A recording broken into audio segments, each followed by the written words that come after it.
Kotalipara star এক্সপ্রেসের এই পরিবহন থেকেই সেনাবাহিনীর কাছে একটি অভিযোগ এসেছিল যে এখানে যাত্রীদের কাছ থেকে বেশি নেওয়া হয়েছে এবং পরবর্তীতে কিন্তু যাত্রীদের যে টাকা বেশি এক যাত্রীর অভিযোগের ভিত্তিতে তাকে কিন্তু সেই টাকা ফেরত দেওয়া হয়েছে।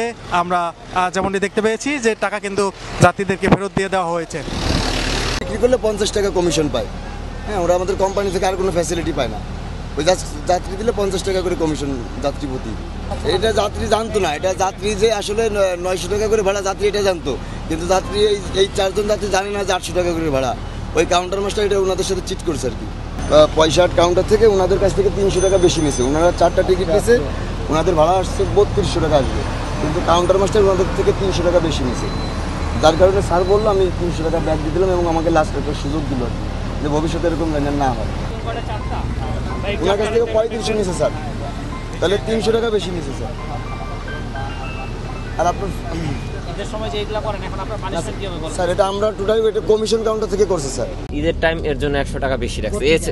আসছিল পয়সার থেকে, আমরা পয়সার থেকে টোটাল ওইখান থেকে আসছে। এছাড়া কোনো গাড়ির নিরাপত্তার বিষয়ে কোনো কিছু আছে? না, গাড়ি আমাদের সবসময় গাড়িতে চলাফেরা করি তো সমস্যার সৃষ্টি করে নাই। দর্শক, যেমনটি কিন্তু আপনাদের দেখাচ্ছিলাম, কোনো গাড়িতে যাতে অতিরিক্ত ভাড়া আদায় করা না হয় সেই লক্ষ্য নিয়েই কিন্তু মূলত বিভিন্ন বড় বড় বাসগুলোকে চেক করছে মিরপুর 14তে সেনাবাহিনীর একটি অভিযান পরিচালনা করা হচ্ছে। অর্থাৎ যেটির মূল লক্ষ্যই হচ্ছে যাতে অতিরিক্ত ভাড়া আদায় করতে না পারে এবং কোনো বাসে যদি অভিযোগ থাকে সেই অভিযোগের পরিপ্রেক্ষিতে সেই বাসের যারা রয়েছে তাদের সাথে কিন্তু কথা বলার চেষ্টা করছে সেনাবাহিনীর পক্ষ থেকে, তাদের সাথে কথা বলছে। আমরা মিরপুর 14তে দেখছিলাম চেকপোস্টের সবশেষ অবস্থানটি এবং সকল গাড়িগুলোকেই চেক করা হচ্ছে।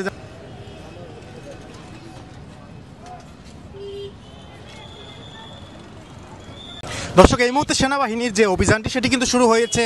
আমরা যেমনটি দেখতে পাচ্ছিলাম বিভিন্ন গাড়িগুলোতে কিন্তু চেক করা হচ্ছে যাতে করে অতিরিক্ত ভাড়া আদায় করা না হয়। সেনাবাহিনীর পক্ষ থেকে মিরপুর 14তে যে চেকপোস্ট সেটি কিন্তু শুরু হয়ে গিয়েছে। আপনাদের যেমনটি সবশেষ দেখানোর চেষ্টা করছিলাম।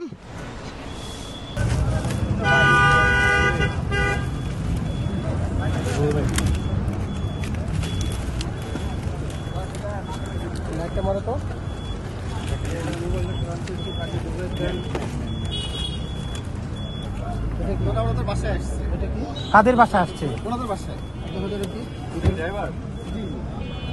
এটাতে কি? এটাতে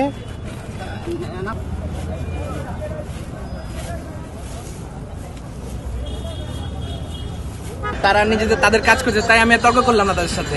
তারা অবশ্যই তাদের সাথে তারা আমার কেউ আছে বাবার বয়সী, কেউ আছে বড় ভাইয়ের বয়সী, তাই আমি আর তর্ক করতে গেলাম না। আমি ভুল করছি। তাদের কার্যক্রম কি অ্যাপ্রিশিয়েট করবেন কিনা? হ্যাঁ, অবশ্যই। তারা বললাম তো বাবার বয়সী, তাদের ভুল ত্রুটি নেই দেখে যে আমি তর্ক করি নি। আর ভুল ত্রুটি থাকলে অবশ্যই তর্ক করি। Thank you.